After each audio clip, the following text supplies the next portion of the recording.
Hello guys, this is a companion video to the physical evasion guide that I created earlier. In this video I'm going to be talking about how magic evasion works in Final Fantasy II and how you can grow that stat. So the first thing to understand is there is no such thing as magic defense in this game. Recall how I refer to it as magic evasion and not magic defense. Or at least there's no magic defense in this game like we would think of magic defense in a traditional RPG. Conventional wisdom is that the more magic defense you have, the less damage you take from magic spells, right? So that's not how it works. There's nothing you can do about magic damage spells. Magic damage spells are spells like Fire, Blizzard, Thunder, Scourge, Flare, Holy, even Osmos. All of these are magic damage spells, and at least in case of physical attacks, there was a facility to avoid physical attacks, but in terms of magic damage attacks, there is no way you can avoid magic damage entirely. Actually, there is one way in which you can avoid magic damage, but I will leave that up to you. Generally speaking, we'll just assume that that's how it is. In terms of damage reduction, magic evasion itself won't really help you reduce the damage from magic damage spells. It's more for magic status spells. Again, this is not entirely true. There are other ways of reducing damage from magic damage spells, and plus magic evasion kinda helps you, but I don't want to go into the details of how black magic damage is calculated based on multipliers and how those multipliers are reduced by how much magic evasion you have.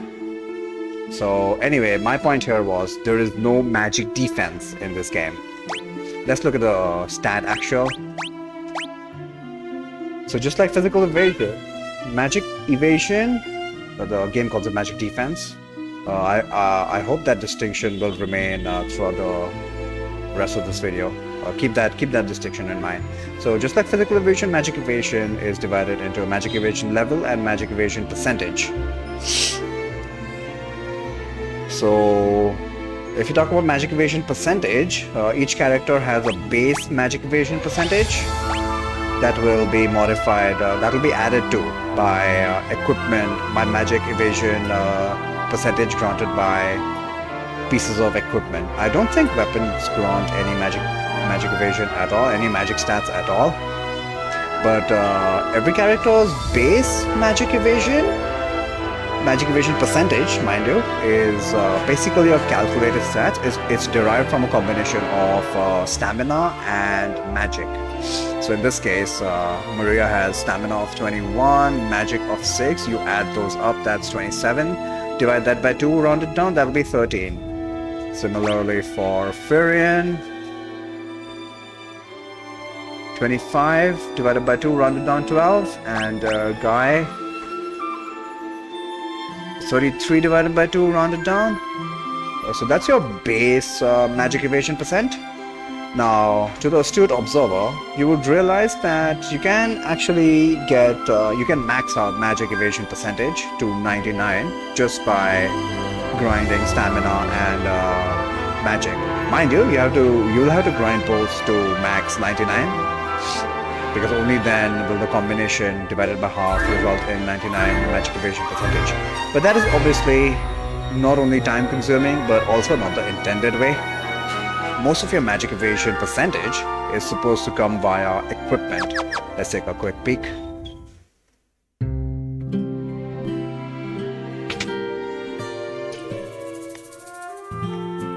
I should have some in the inventory. Nothing.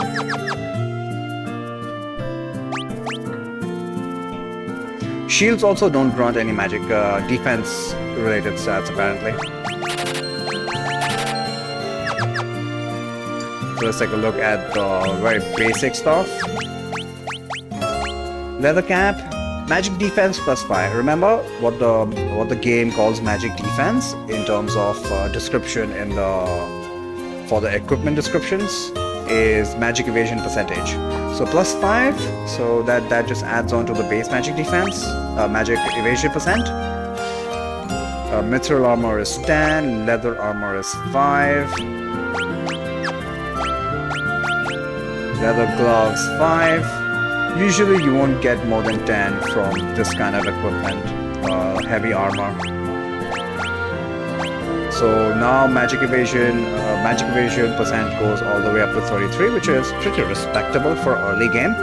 I'm quite sure that in the earlier version it was not this prolific.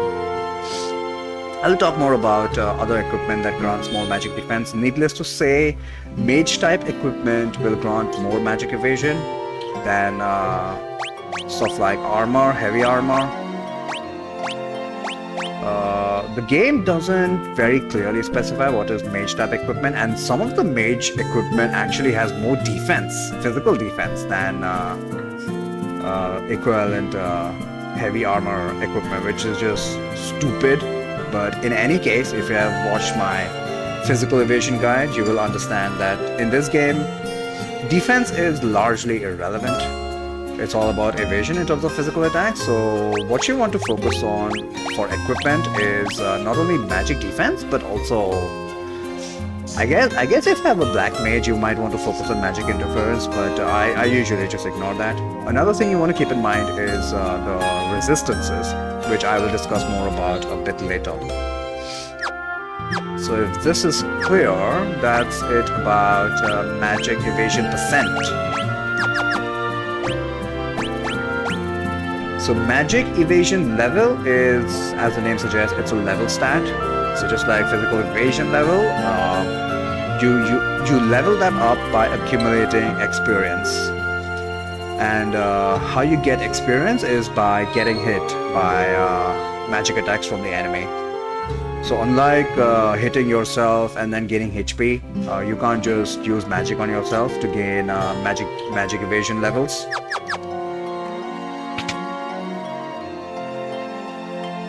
So since we are this early in the game, first thing to note, I guess another thing to note is another weird thing about Final Fantasy II is any attack that is not physical is considered magic. So even though the animation for things like the bow attack, for example, from the soldier and the goblin guards, that might feel like a physical attack, but that's actually considered a magic attack.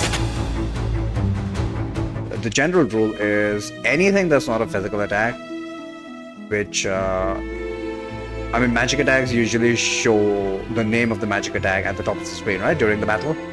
Everything is considered a magic attack. So this early in the game, you don't have a lot of chances to grind magic evasion levels, but I guess the best case scenario is just north of Finn. This is technically a sequence break. You're not supposed to be here this early, but I feel like this is the earlier. Oh, I got lucky. So you want to find these mage types, and you just want to let them use magic spells on you.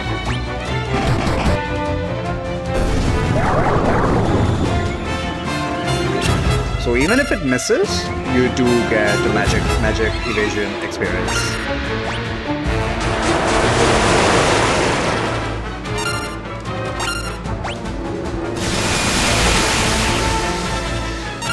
So the more times you get hit, the more experience you're getting.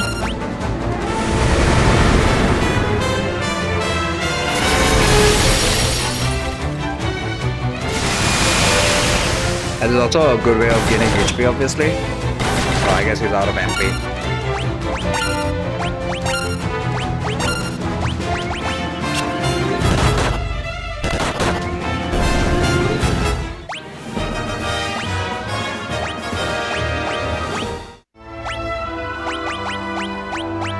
This is also a very time-consuming process because here encounters with mage types is pretty rare. Not just the mage, there's a wizard ogre, but most of the encounters are just going to be rats or just physical attackers. So This is not such a great place to grind, but this is the best place to grind early on. Theoretically, as early as when you reach Balloon, you you do start encountering goblin guards. But the thing about goblin guards is that they use single targeted attacks only, and so you only get experience for that one character who's being targeted. Or you could just hang around the battle, which take even more time until they hit all three of your characters. So there's a much better spot much later in the game for grinding magic evasion levels. But before we do that, the question is it really necessary to grind magic evasion? What happens if we don't? Take a look.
So yeah, magic evasion is kinda important in this game.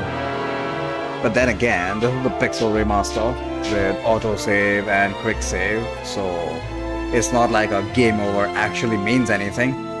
Anyway, entirely up to you. What I wanted to show here is the best equipment for magic evasion.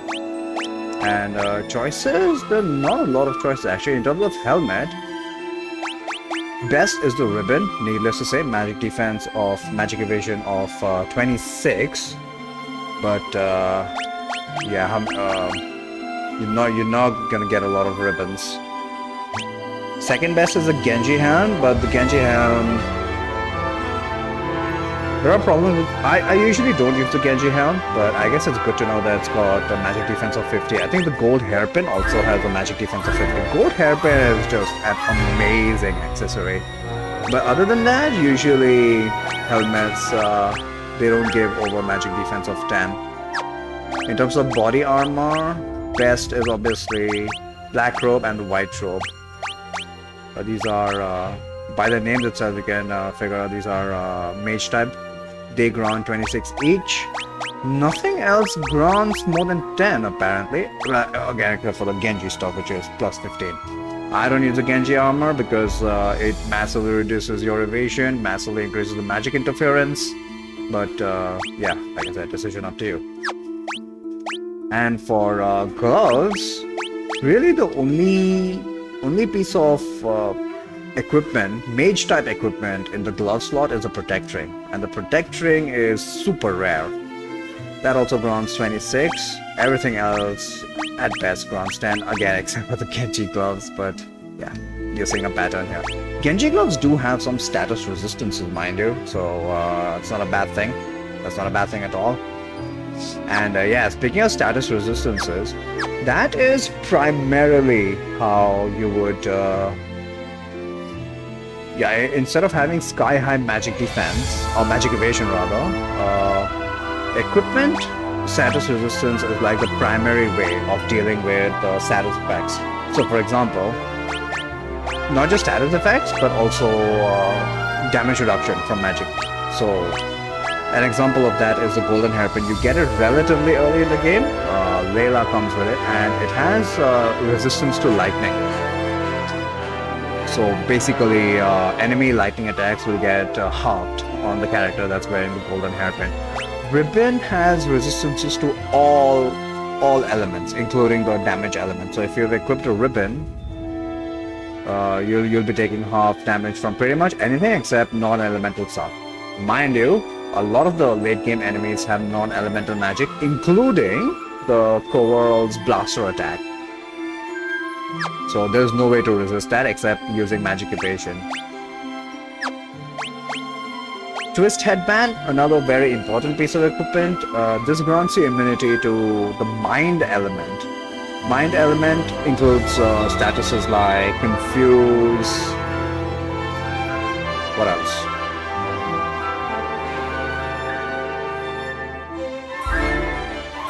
Confuse and something else. Well, confuse is the main thing. Yeah, just assume that twist headband grants you immunity to confusion. That's all. Genji helm, I believe it grants you immunity to paralysis, but yeah, I don't know about Genji, so I'm not going to talk about it. Dragon armor, I got a lucky drop here, but the dragon armor grants you elemental resistances. Black garb, super important. It grants you immunity to petrification. Black robe grants you immunities to the damage elements, fire, ice, thunder, and what's that? Scourge. White robe, another super important piece of equipment. It grants you all status immunities except for death. For some reason, death is its own status, its own element. So yeah, just got to keep that in mind. Not a lot of enemies use death, but yeah, it's possible to get hit by it. So just make sure you spread these around. For example, don't have the twist headband and the white robe on the same character, because both of them will grant you immunity to confusion, right? You could hand the twist headband over to somebody else. Power sash will grant you immunity to not petrification. Stun. Stun is rare, but if you do get stunned, your evasion is like halved, so you're gonna get hit a lot. So might prove useful under certain circumstances. Power Omelette, like it's good for the attack boost, but it grants you immunity to poison, and who the hell cares about immunity to poison? Protect Ring grants you immunity to death. Once again, death largely irrelevant in this game, but yeah, there we go. Protect Ring, more important for its magic defense boost than for the elemental resistances. But yeah, my point here is that elemental resistances is how you're primarily supposed to deal with magic enemies. Or you could go the offensive route and cast silence and fog on them or something like that. In addition, yeah, there are some defensive spells you can use. The most important of which is the barrier spell, which you can buy in Mycenae. Admittedly, you get this super duper late, but if you can level up barrier, each level of barrier grants you immunities to various elements.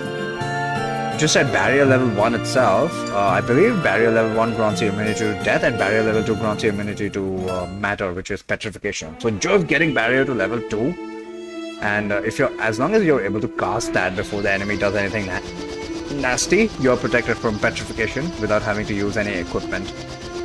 So yeah, my point here is elemental resistances are like the primary way instead of magic evasion. But magic evasion helps in certain circumstances, like the Coveralls, where there's no piece of equipment that will help you against their blaster attack. So in my opinion, the best place to farm magic evasion level is Diced Cave. What you want to do is get into an encounter with a whole bunch of yellow souls.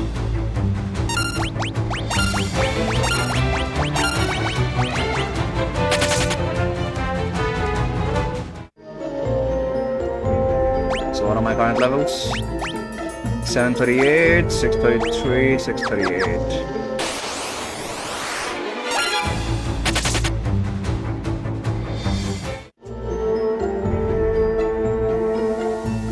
I think this floor is the best to encounter them. Or maybe the next one.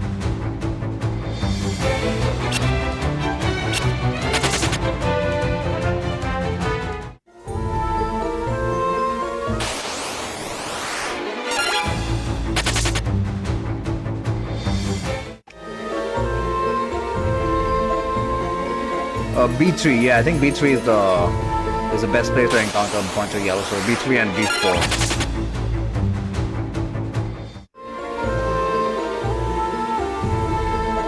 Yeah, B4 for sure. Wow, I can't believe I'm this unlucky. Usually they're like every alternate fight. Are you kidding me?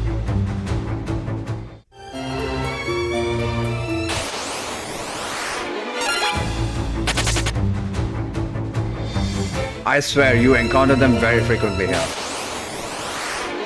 Finally, and it's only a freaking group of 4. Usually, they come in groups of 5 or 6 at the minimum. So what you want to do here is basically just stick around. Don't attack them, or attack them with black magic, elemental black magic, because they absorb all elements. Don't physically attack. They only have 20 HP. I'm just gonna defend. But my point here is you can pretty much do everything except kill them. Just let them, they'll just spam fire 5, and they have 80 FP. So each one of them is going to use fire 5 16 times. So just for a battle with 4 yellow souls, fire 5 does hardly any damage, and you can reduce that damage further with elemental resistance. For example, if you buy an ice shield,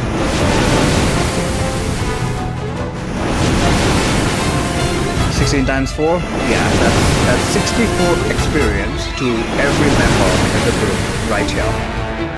Gotta wait a while for them to finish casting.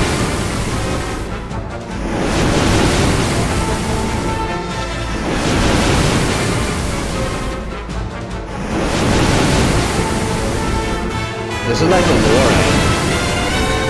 I think 4 is the minimum.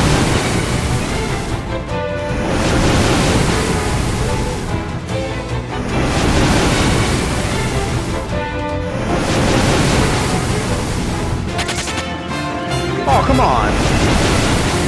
I have too much HP. Yeah, this is also a good way of grinding HP, I suppose.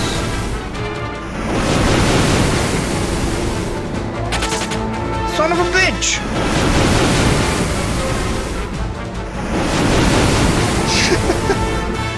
I swear, this is not how it's supposed to go.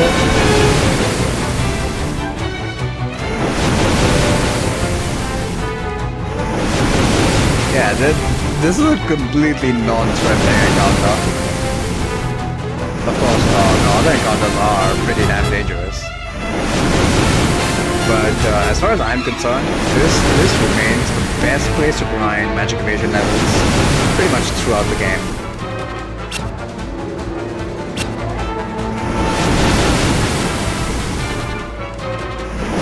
Okay, it's really not worth it when there's just 2 of them.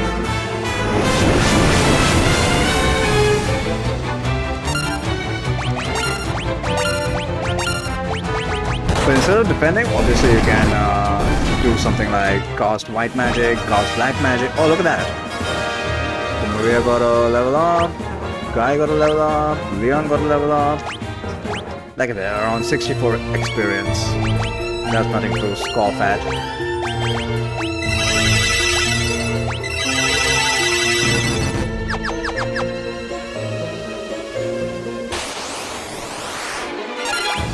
Oops. Whatever.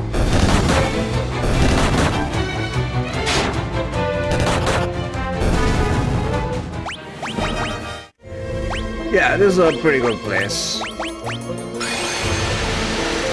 think we don't need to sit through another one of that. It does get annoying. So one last thing to mention is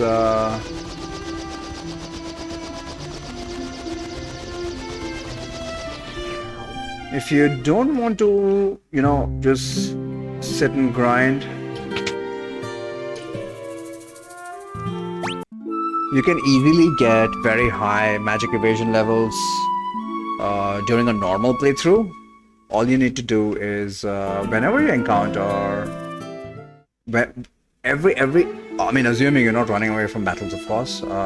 Every time you encounter a magic enemy, just hang around in the battle until he casts something on you. Hopefully it's not nasty. Obviously, if it's something like bad breath and you don't have immunities, get the hell out. But other than that, if you just let them cast it once and then finish off the battle, that experience will accumulate very quickly. I don't want to get into the formula, but it's not like you get only 1 EXP every time they cast it. The first time they cast it, you get bonus EXP. So what you want to do is you want to let them, you want to get hit by magic once per battle, and you will soon find that your magic evasion, by mid-game, by end-game, you have very high magic evasion, and that should be more than enough to protect you against the nastiness of Jade Passage and Pandemonium. Here's a demonstration of that. I did that in my solo playthrough with Maria.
So I think that's pretty much all I wanted to say about magic evasion.